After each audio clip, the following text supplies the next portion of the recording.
el colonialismo y la evolución de la silvicultura masculinista.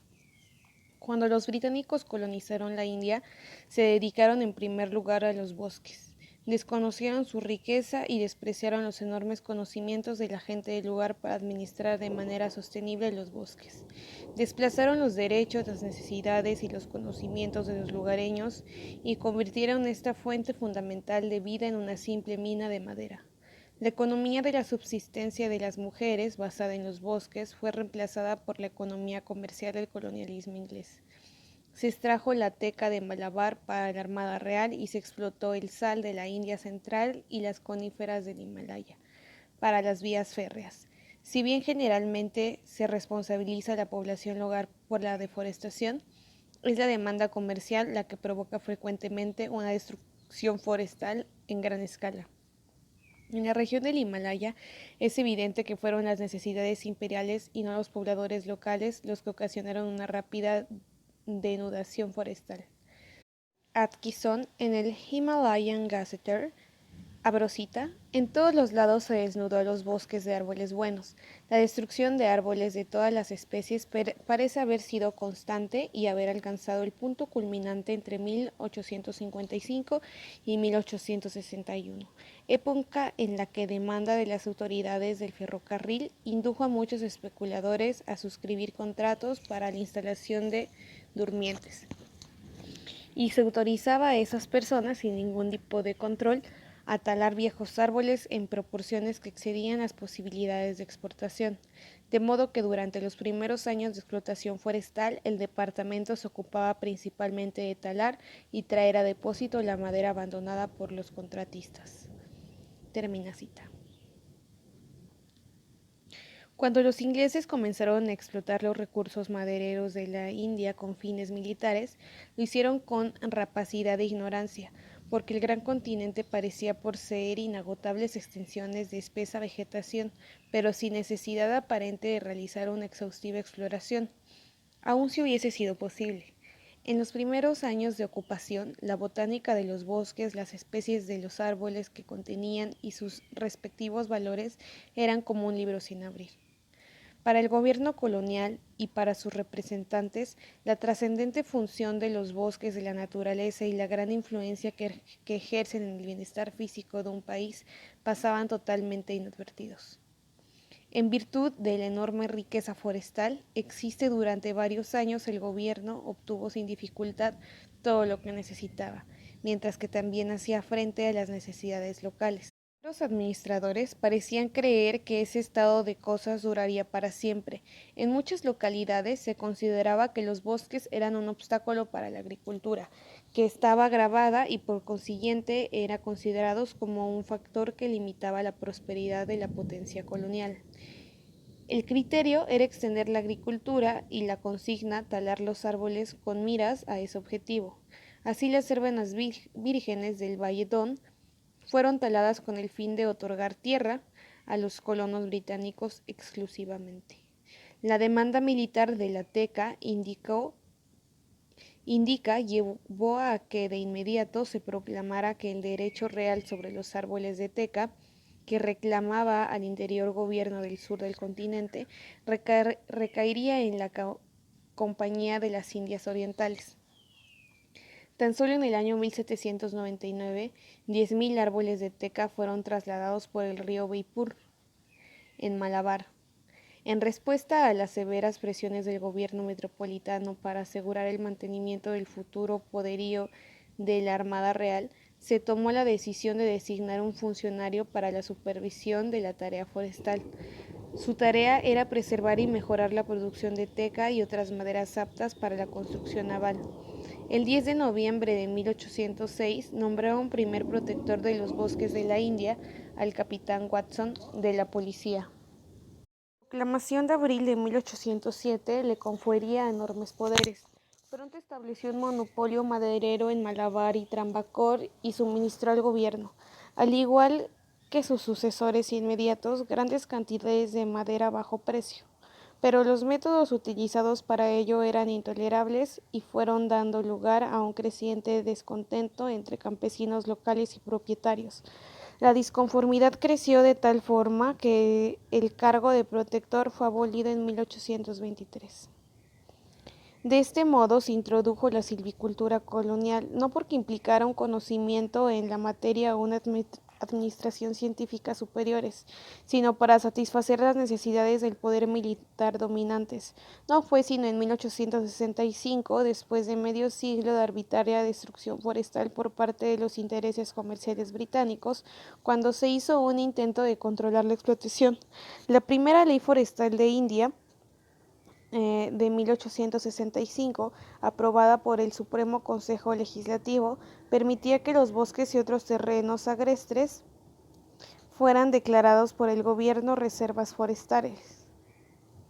La introducción de esta legislación marca el comienzo de lo que se denominó Administración Científica de los Bosques, equivalente en esencia a formalizar el deterioro tanto de los bosques como de los derechos de los habitantes locales a los productos forestales. La silvicultura comercial que los estrechos intereses representaban por el patriarcado occidental compartan con la silvicultura científica. Es reduccionista en contenido intelectual y en repercusión ecológica y genera pobreza socioeconómica para aquellos cuyo sustento y productividad dependen del bosque. El reduccionismo ha sido la característica de esta silvicultura porque la separa de la administración de los recursos hídricos, de la agricultura y de la ganadería. Dentro del ecosistema forestal ha reducido la diversidad de vida al producto muerto, madera, y solo la más valiosa desde el punto de vista comercial. Cuando lo que importa es el interés comercial, el principal objetivo es obtener el máximo valor de cambio en el mercado extrayendo especies comercialmente valiosas. Por consiguiente, los ecosistemas forestales se reducen a la madera de esas especies. Al desconocer la compleja relación que existe en la comunidad forestal entre la vida de las plantas y otros recursos como el suelo y el agua, este modelo de utilización de recursos genera inestabilidad en el ecosistema y conduce a un uso contraproducente de la naturaleza como recurso viviente y autorreproductor.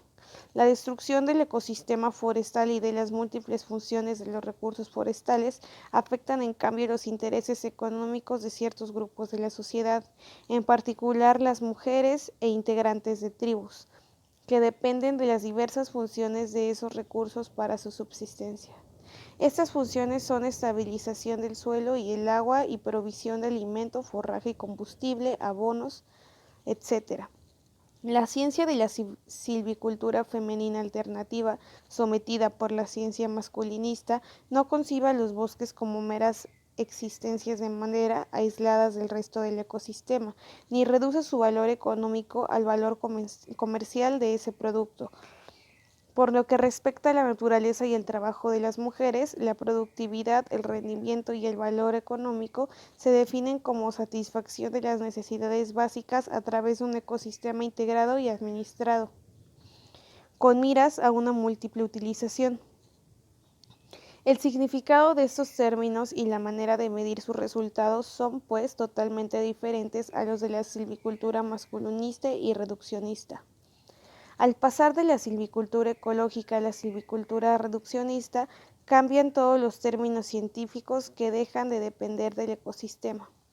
Así, mientras que para las mujeres, los pueblos tribales y otras comunidades que viven en los bosques, un ecosistema complejo resulta productivo en términos de agua, hierbas, tubérculos, forraje, fertilizantes, combustibles, fibras y como reserva genética, para el silvicultor estos componentes son desechos inútiles, improductivos y prescindibles.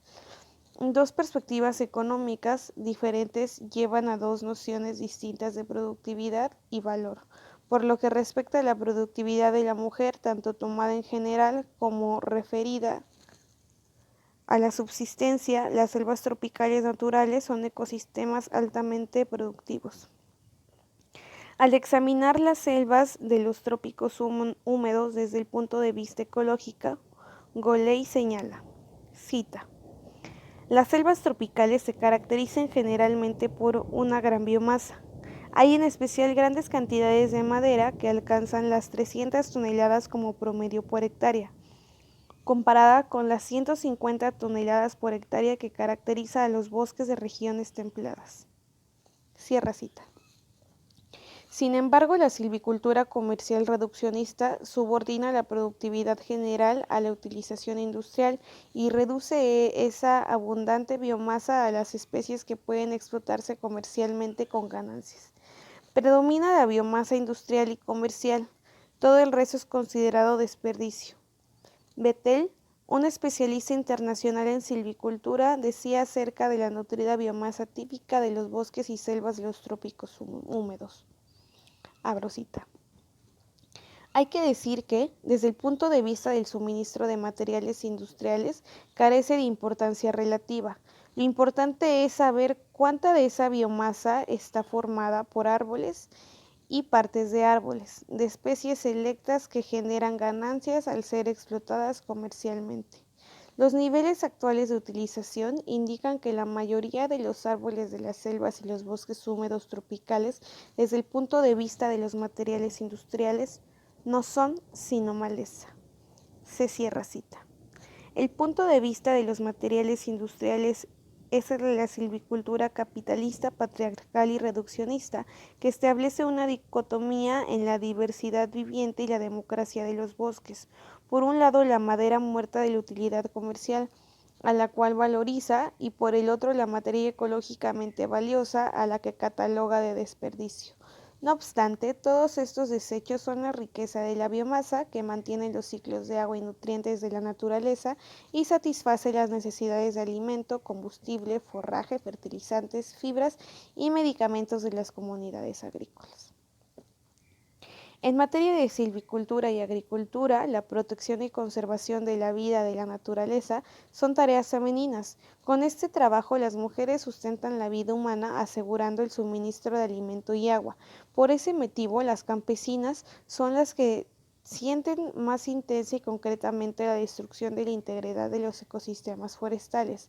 Para ellas, la silvicultura va unida a la producción de alimentos.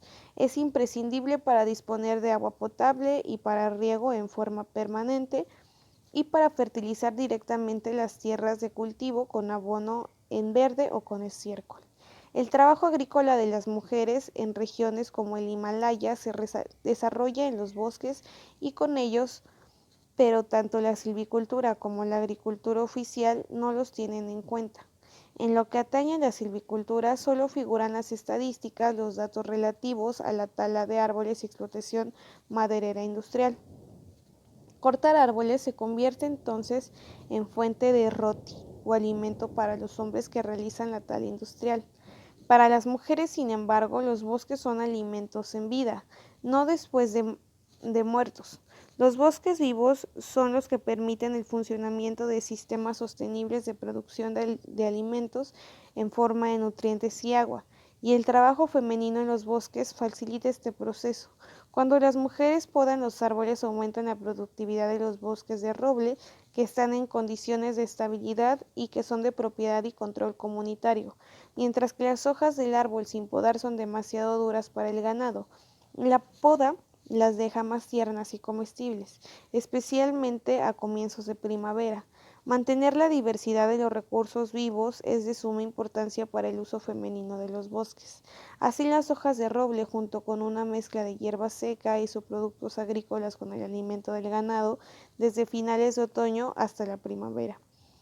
La hierba es el forraje principal durante la época del monzón y en octubre y noviembre el pienso utilizado son los desechos agrícolas, como tallos de arroz, mandúa y jangora.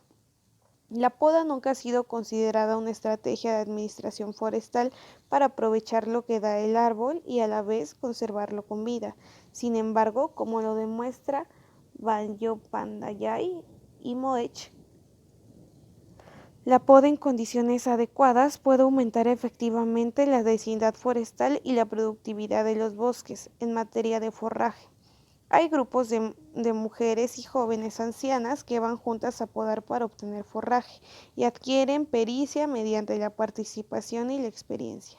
Estas escuelas informales de silvicultura femenina son pequeñas y descentralizadas.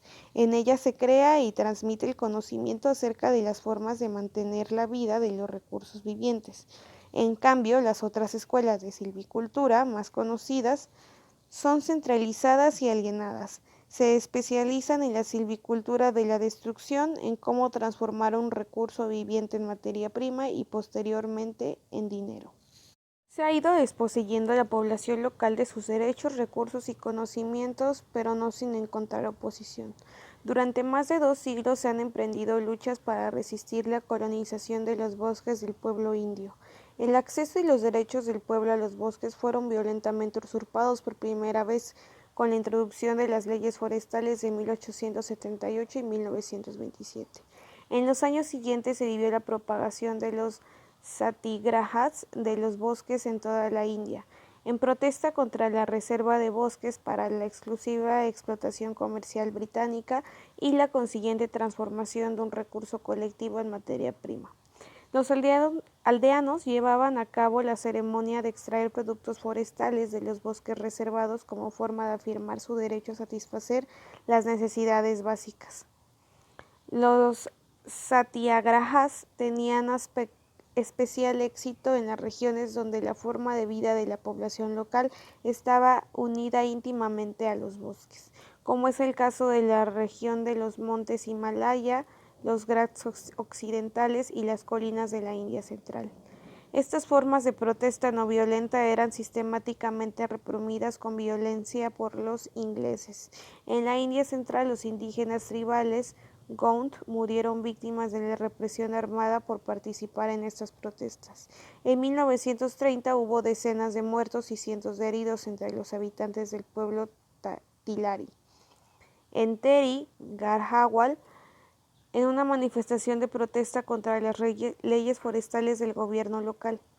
Luego de perder muchas vidas, los satyagrahis lograron recuperar algunos derechos tradicionales de las comunidades sobre diversos productos forestales. Las normas forestales de la India poscolonial mantuvieron la tendencia a la comercialización y al reduccionismo, por lo cual no ha cesado la resistencia del pueblo ante el desconocimiento de sus necesidades básicas, que se efectúa mediante la alienación de derechos y el deterioro del medio ambiente.